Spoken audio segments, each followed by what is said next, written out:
Assalamualaikum warahmatullahi wabarakatuh. Perkenalkan, nama saya Ibnu Aditya Saputra. Saya adalah mahasiswa PPG dalam jabatan di Universitas Pamulang. Saya adalah guru PPKN di SMP Negeri 4 Gantung, Belitung Timur. Pada hari ini, Senin 14 Agustus 2023, saya akan melakukan uji kinerja PPG dalam jabatan kategori 1 tahun 2023. Wassalamualaikum warahmatullahi wabarakatuh.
Mengawali kegiatan kita hari ini, belajar kita hari ini, mari kita berdoa terlebih dahulu, dipimpin oleh Raka sebagai ketua kelas. Silakan Raka dipimpin. Mari teman-teman kita berdoa menurut agama dan kepercayaan masing-masing. Berdoa mulai.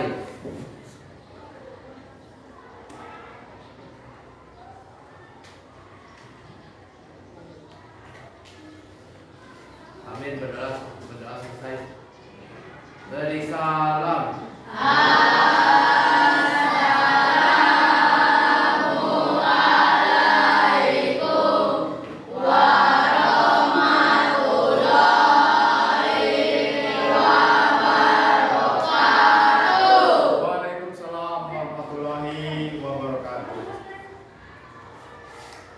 Baik,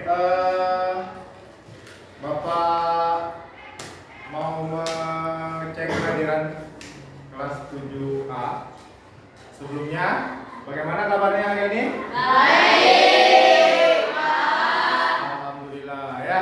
Bapak lihat di kelas ini sudah bersih semuanya. Yang bikin siapa tadi? Oke, Abel. Kemudian Desi ya, terima kasih untuk yang piket. Kita beri tepuk tangan dulu untuk yang piket hari ini.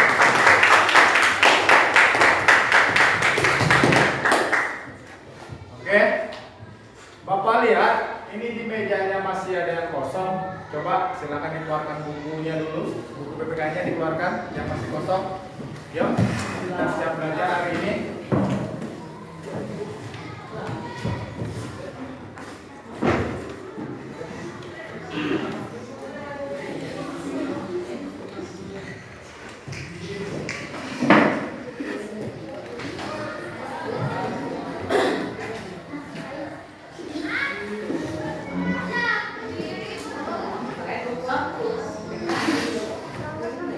Baik, sudah semua? Sudah ya. Oke, Bapak cek kehadiran dulu. Abelia Putri. Hadir, Pak. Baik. Agnes. Hadir, Pak. Agnes Sakti. Sudah ada yang jenguk belum? Belum. Nanti pulang sekolah jangan lupa jenguk ya. Punya kesempatan silakan jenguk Agnes. Fadil. Oke, Fadil. Arya. Arya sakit. Oke, Arya juga sakit. Asrida. Aulia Raka. Hadir Pak. Oke, selalu hadir ya Aulia Raka. April. Hadir ya. Semangat April. Cinta Laura. Dandi.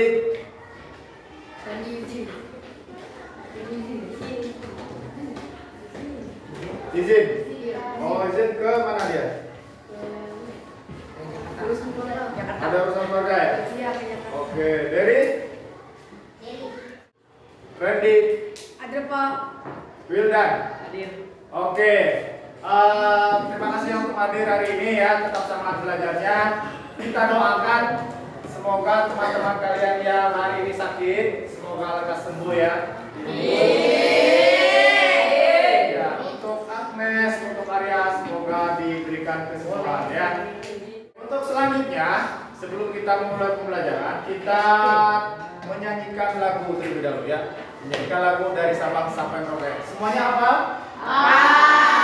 Oke, kita nyanyikan bersama-sama. Boleh sambil berdiri ya, berdiri semuanya.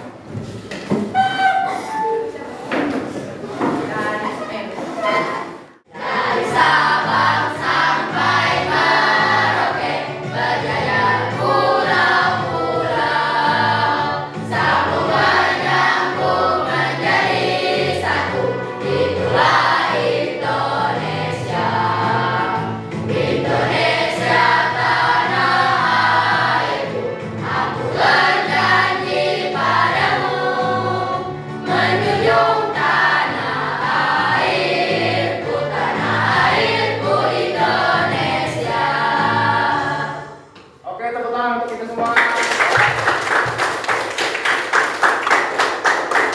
Sekarang kita lagi ada di bulan apa? Agustus. Bulan Agustus. Bulan Agustus adalah bulan kemerdekaan ya. Maka dari itu, kalian sebagai siswa, sebagai pelajar harus bisa memperingati kemerdekaan itu dengan cara mengisi kemerdekaan. Bagaimana cara kita mengisi kemerdekaan? Ada yang tahu? Belajar. Apa? Ya, dengan cara belajar. Artinya kalian harus tetap semangat belajar ya sebagai bentuk mengisi kemerdekaan. Bayangkan pahlawan dulu untuk meraih kemerdekaan itu sangat sulit, tidak gampang, bahkan sampai mengorbankan apa? Nyawa. Mengorbankan nyawa. Jadi tugas kita sekarang adalah belajar. Ya, kita belajar untuk mengisi kemerdekaan yang sudah diraih sama para pahlawan dulu. Pertemuan sebelumnya, ada yang masih ingat kita belajar apa pertemuan sebelumnya? Oke, Nancy? Membahas tentang perumusan dan penetapan Pancasila sebagai dasar negara. Iya, perumusan dan penetapan Pancasila sebagai dasar negara. Ada yang masih ingat tidak? Siapa saja tokoh yang mengusulkan dasar negara? Ada yang masih ingat? Iya, Pandir. Soekarno. Muhammad Yamin. Supomo. Oke, tepuk tangan untuk Pandir dan Nancy. Oke, sekarang juga mau tanya, tanggal berapa Pancasila ditetapkan sebagai dasar negara? Tanggal 18 Agustus. Iya, 18 Agustus. Oke, kalau hari lahir Pancasila, hari lahir sendiri, tanggal 1 Juni. Oke, baik, bagus. Kalian semua masih ingat materi sebelumnya, menandakan kalian sudah paham semuanya. Untuk pelajaran kita hari ini, kita akan membahas materi tentang norma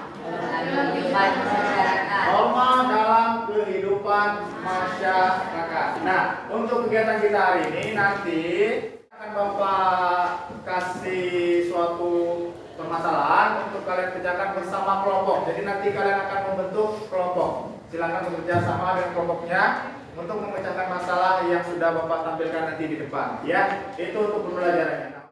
Ini adalah kompetisi dasar dan indikator pencapaian kompetensi, yaitu memahami norma yang berlaku dalam kehidupan bermasyarakat untuk mewujudkan keadilan. Kemudian IPK-nya mendeskripsikan pengertian dan macam-macam norma. Ya, ini yang akan kita pelajari. Oke. Tujuan pembelajaran kita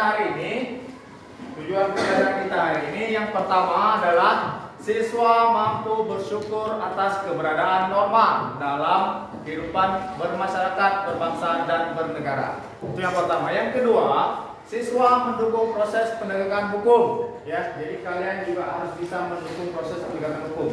Kalau di sekolah nanti penegakan hukum yang bisa dilakukan adalah mentaati peraturan tata tertib yang berlaku di sekolah kita ini. Kemudian yang ketiga, siswa mampu mendeskripsikan pengertian dan macam-macam norma. Nanti kita akan belajar norma itu ada apa saja sih, ya. Kemudian siswa mampu menyajikan hasil telah pengertian dan macam-macam norma. Ini tujuan pembelajaran kita hari ini. Apa itu norma? Ada yang sudah tahu apa itu norma? Ya. Aturan-aturan yang berlaku di dalam masyarakat. Bagus, aturan-aturan yang berlaku di dalam masyarakat. Ada lagi yang mau menambahkan? Apa itu norma? Ya. Perilaku yang Perilaku yang boleh lakukan. Oke. Tidak boleh dilakukan. Oke, perilaku yang boleh dan tidak boleh dilakukan oleh masyarakat. Benar, semuanya benar. Jadi, ya. Nah, norma adalah seperangkat aturan baik tertulis maupun tidak tertulis yang disepakati oleh masyarakat untuk mengontrol tingkah laku. Jadi yang dikontrol itu adalah tingkah laku kita masyarakat tentang apa yang harus dilakukan dan apa yang tidak boleh dilakukan. Benar sekali. Selanjutnya, macam-macam norma. Jadi norma itu ada berapa? 4. Ada 4. Norma apa saja? Ya, norma agama, norma kesusilaan, norma kesopanan, dan norma hukum. Ya, itu macam-macam norma. Baik, yang pertama norma agama. Norma agama adalah peraturan yang bersumber dari wahyu Tuhan Yang Maha Esa. Ya, jadi yang memberikan aturan norma agama adalah Tuhan Yang Maha Esa. Sanksinya berupa dosa. Ada yang bisa mencontohkan aturan dalam norma agama? Apa? Dilarang mabuk-mabukan. Apalagi? Berzina. Dilarang berzina. Ini selanjutnya, silakan kalian perhatikan video berikut. Jadi video ini adalah video kasus korupsi.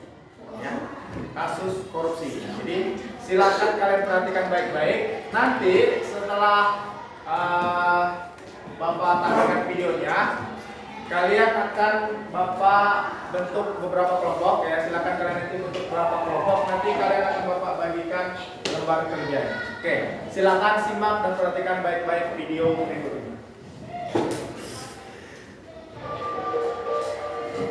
Sugeng sebelumnya pernah mengisi posisi sebagai Sekretaris Badan Geologi, Direktur Pembinaan dan Pengusahaan Mineral Ditjen Minerba, serta Kepala Biro Fasilitas Kebijakan Energi dan Persidangan di Sekretariat Dewan Energi Nasional atau DEN. Kepala Pusat Penerangan Hukum Kejaksaan Agung Ketut Sumedana mengatakan, berdasarkan hasil penyidikan yang dilakukan Kejati Sulawesi Tenggara, kedua tersangka SM dan FT disebut telah melakukan tugas yang tidak sesuai dengan ketentuan. Diduga, tersangka SM dan FT telah memproses penerbitan Rencana Kerja Anggaran Biaya atau RKAB tahun 2022 sebesar 1,5 juta metrik ton ore nikel milik PT Kabaina Krongit Pratama dan beberapa juta metrik ton ore nikel pada RKAB beberapa perusahaan lain di sekitar Blok Mandiodo tanpa melakukan evaluasi dan verifikasi sesuai ketentuan. Padahal, perusahaan tersebut tidak mempunyai deposit atau cadangan nikel di wilayah izin usaha pertambangannya atau IUP, sehingga dokumen RKAB tersebut dijual kepada PT Lawu Agung Mani yang melakukan penambangan di wilayah IUP. Oke, kalian semua sudah menyaksikan video yang barusan Bapak tampilkan, ya. Apa kasus dalam video tadi? Korupsi, ya. Kasus korupsi. Nah, selanjutnya silakan habis ini kalian bentuk kelompok, ya. Jadi 4 kelompok. Silakan kalian bentuk 4 kelompok. Setelah itu nanti Bapak bagikan lembar kerja peserta didik, ya. Nih, Bapak bagi tiap-tiap kelompok. Silakan kalian baca dulu petunjuk kerjanya, ya. Baca dulu petunjuk kerjanya. Kemudian kalian isi pertanyaan yang sudah Bapak buat dalam lembar kerja peserta didik ya. Silakan diisi nama kelompoknya, kemudian nama anggota kelompok. Nah, untuk nama kelompok itu silakan kalian tulis nama-nama daerah. Ya, nama-nama daerah, nama-nama kampung. Ya, kampung yang ada di Belitung Timur, ya. Oke, paham semua? Ya. Silakan kalian tentukan, ya. Tentukan jawabannya. Silakan kalian cari di buku ataupun di internet. Semua bawa HP kan? Ya, silakan nanti keluarkan handphonenya, kemudian cari sumbernya. Oke, Bapak bagi terlebih dahulu lembar kerjanya. Sebelum itu, silakan kalian bentuk kelompok. Yuk, silakan bentuk kelompok. Ada 4 kelompok. Yuk, mulai bentuk dari sekarang. Baik, kelompoknya sudah semua? Sudah siap semua? Sudah. Bapak bagi lembar kerjanya. Silakan dibaca. Siapa yang nulis? Nah, silakan.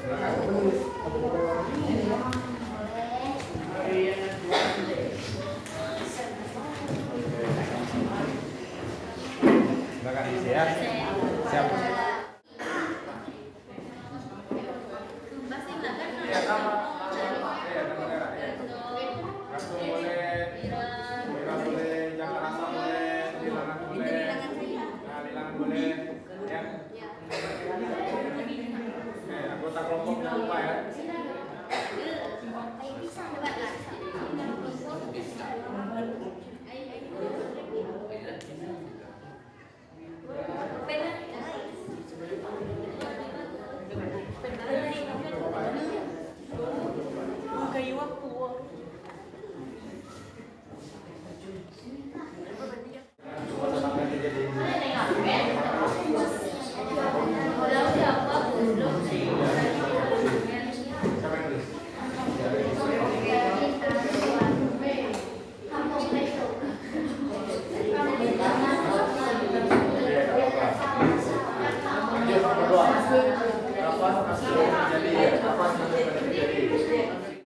Nah, televisi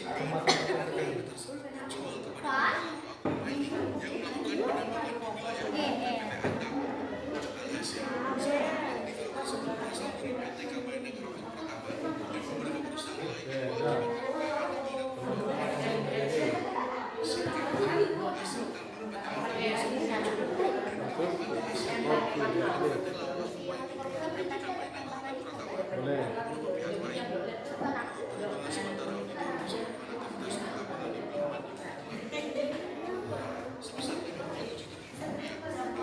Korupsi, ya betul. Tadi tahun 2020? Ya, 2022. Oke, lanjutkan ya. Tetap semuanya kerja kelompok ya. Jadi diskusi ya. Pak. Ya. Apa Reni? Yang nomor 5 termasuk dalam pelanggaran kalau di desa sudah. Oke, perhatikan semuanya. Perhatikan semuanya. Untuk nomor 5 itu kan pertanyaannya termasuk dalam norma apa saja. Berarti jawabannya boleh dari satu. Kalian tentukan kasus korupsi ini masuk norma apa saja? Apakah norma agama, norma hukum, norma sosial, norma anak? Kalian tentukan nih, kasus korupsi itu masuk ke dalam norma apa saja? Silakan kalian tentukan menurut pendapat kalian masing-masing. Ya, tentukan, tulis di lembar jawaban tersebut. Oke, sudah paham, Randy? Sudah paham. Ya, oke, silakan dilanjutkan.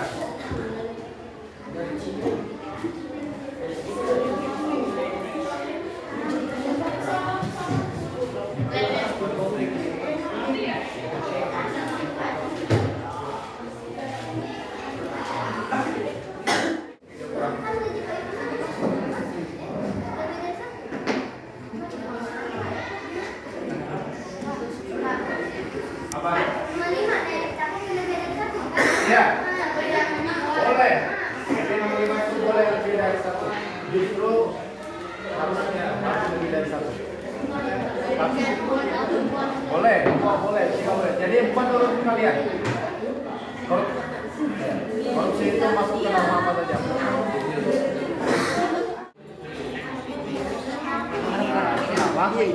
Nama orang ya. Jadi namanya itu jadi namanya itu disamakan dalam bentuk singkatan EPT ya. Jadi itu nama orang EPT ya. Karena di kasusnya ini tadi pakai EPT ya. Jadi kan tersangka SM dan FPT. Ya, berarti tulislah sesuai dengan berita ya. ETK aku tulis bukan FPT. Ya, tulislah EPT itu kan nama inisial ya.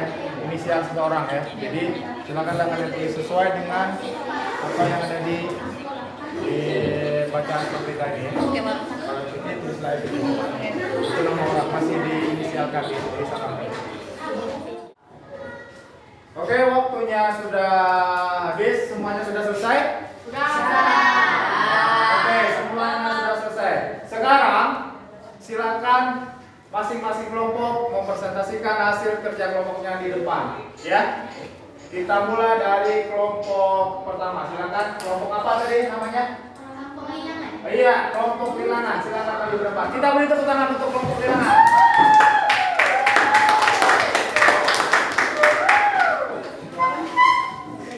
Yo.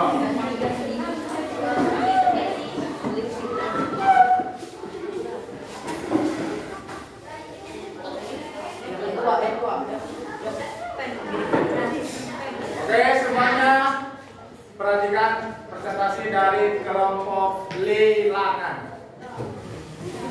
Assalamualaikum warahmatullahi wabarakatuh.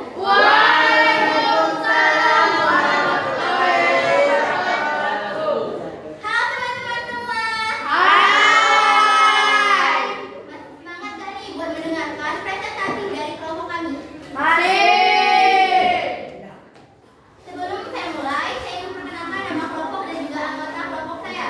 Nama kelompok kami adalah kelompok pengilangan. Dan anggota kelompoknya dimulai dari saya. Saya bernama Nesti Aisyura dan anggotanya bernama Nelsa, Pepi, Cika, Abel, dan Oki. Oleh karena itu, kita gak usah lama-lama lagi, langsung saja ke hasil dari presentasi kelompok kami. Dimulai dari soal pertama. Apa permasalahan yang terjadi? Dari teman-teman semua, permasalahan yang terjadi ialah kasus korupsi pertambangan nikel.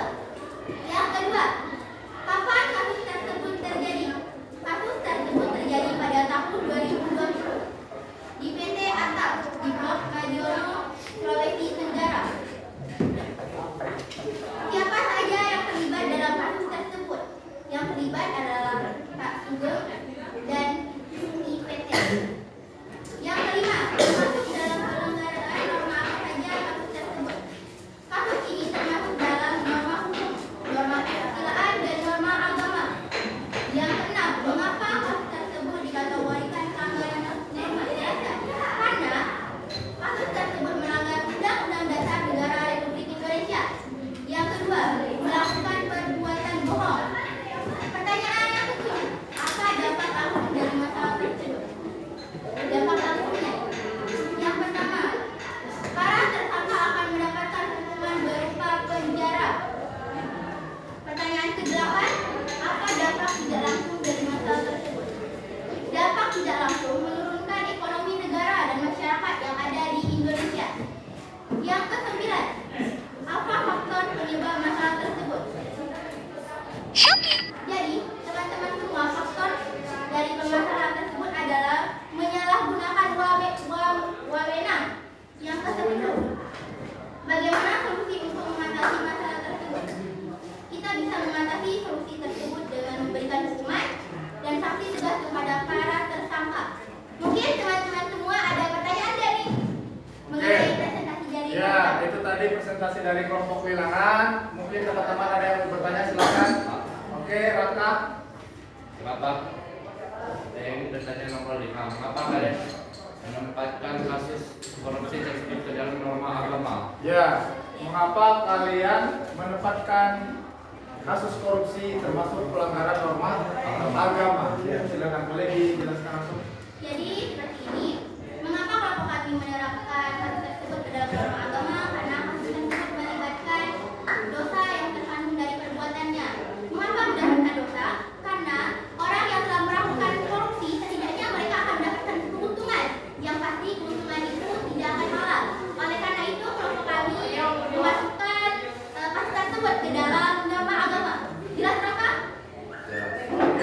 selanjutnya ada lagi yang mau bertanya? Silakan boleh. Oke. Kelompoknya kelompok kedua ya? Ya. Apakah ada dampak terhadap keluarga tersangka? Oke, terima kasih Moro.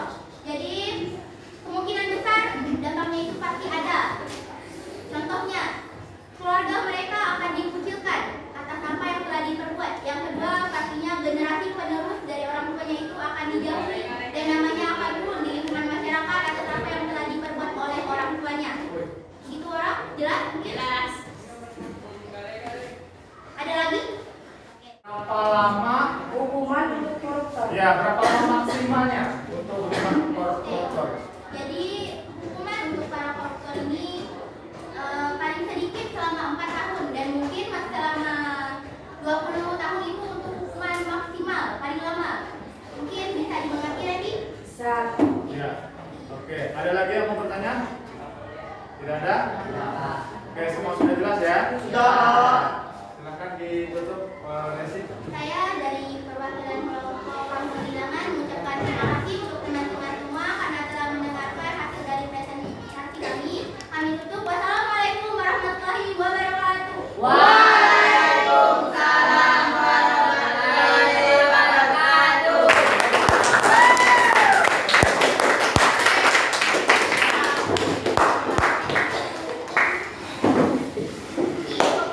Oke, baik sekali tadi presentasi dari kelompoknya Lesi yaitu kelompok Lilangan.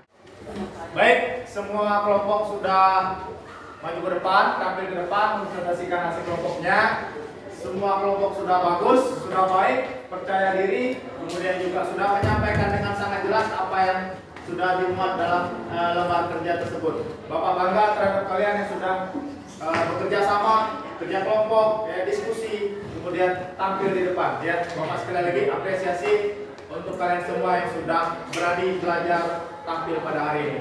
Baik, untuk selanjutnya lembar kerja tadi silakan dikumpulkan. Oke, terima ya.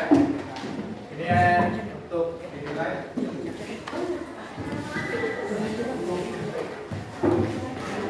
Oke, terima kasih. Ya.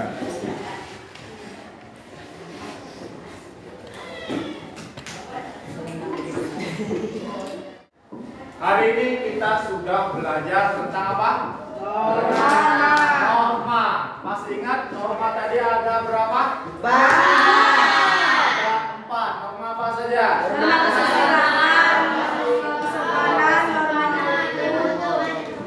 Oke, ada norma agama, norma kesusilaan, norma kesopanan, dan norma hukum. Norma agama tadi sanksinya apa? Dosa. Norma kesusilaan sanksinya apa? Rasa malu atau penyesalan. Kemudian norma kesopanan dikucilkan atau dijauhi, ya, tidak punya teman. Dan yang keempat norma hukum sanksinya apa? Dipenjara atau didenda. Nah, itu adalah norma-norma yang berlaku di dalam masyarakat. Nah, kemudian contoh dari perbuatan yang sesuai dengan norma. Apa contohnya yang sesuai apa? Sholat ini yang beragama Islam ya. Kemudian norma kesusilaan contohnya apa? Tidak boleh berbohong. Norma kesopanan contohnya apa? Iya, harus sopan santun. Kalau masuk ke kelas harusnya gimana? Bilang assalamualaikum. Iya, permisi ya. Kemudian norma hukum memakai helm saat bermotor. Oke, semuanya sudah paham untuk materi kita hari ini. Bapak harapkan, ya, sekali lagi Bapak harapkan kalian tidak sekedar mengetahui tentang norma-norma yang berlaku dalam masyarakat, tapi yang Bapak sangat harapkan adalah kalian menjalankan, melaksanakan dalam kehidupan kita sehari-hari. Misalnya, norma agama, silakanlah yang beragama Islam beribadah sesuai agamanya, yang beragama Kristen silakan beribadah sesuai dengan agamanya, ya, yang beragama Hindu, Buddha dan seterusnya juga sama, ya. silakan kalian beribadah sesuai dengan agama masing-masing. Kemudian yang kedua, norma kesusilaan. Bapak harapkan semuanya bisa jujur. Ya, tidak ada lagi yang nyontek. Ya, kemudian tidak ada lagi yang berbohong. Biasakan itu semua. Kemudian norma kesopanan. Silakan kita semuanya menjunjung tinggi nilai-nilai kesopanan. Ya, kalau ketika kita lewat di depan orang tua harusnya gimana? Tunduk. Bukan ke badan ya. Kemudian ketika kalian mau masuk ke rumah, masuk ke ruangan, bagaimana baiknya? Salam. Iya, mengucapkan salam. Jadi sekali lagi Bapak tekankan, kita semua, kalian semua harus bisa menjalankan norma-norma ini dalam kehidupan kita sehari-hari. Nah, untuk pertemuan kita selanjutnya, kita akan belajar tentang arti penting norma dalam membentuk keadilan. Ya, jadi minggu depan kita akan belajar tentang arti penting norma untuk keadilan tadi. Ya, silakan di rumah dibaca lagi bukunya, dipelajari di rumah. Oke, ada yang mau ditanyakan sebelum Bapak akhiri? Tidak ada? Sudah jelas semua? Sudah. Oke, sudah jelas. Nah, sekarang ini ada soal evaluasi, ya. Nanti Bapak bagi, silakan kalian kerjakan secara individu di rumah masing-masing. Ya, kerjakan individu. Kemudian dikumpulkan nanti minggu depan. Paham semua? Ya, ini untuk mengevaluasi pemahaman kalian terhadap materi yang sudah kita pelajari pada hari ini. Ya.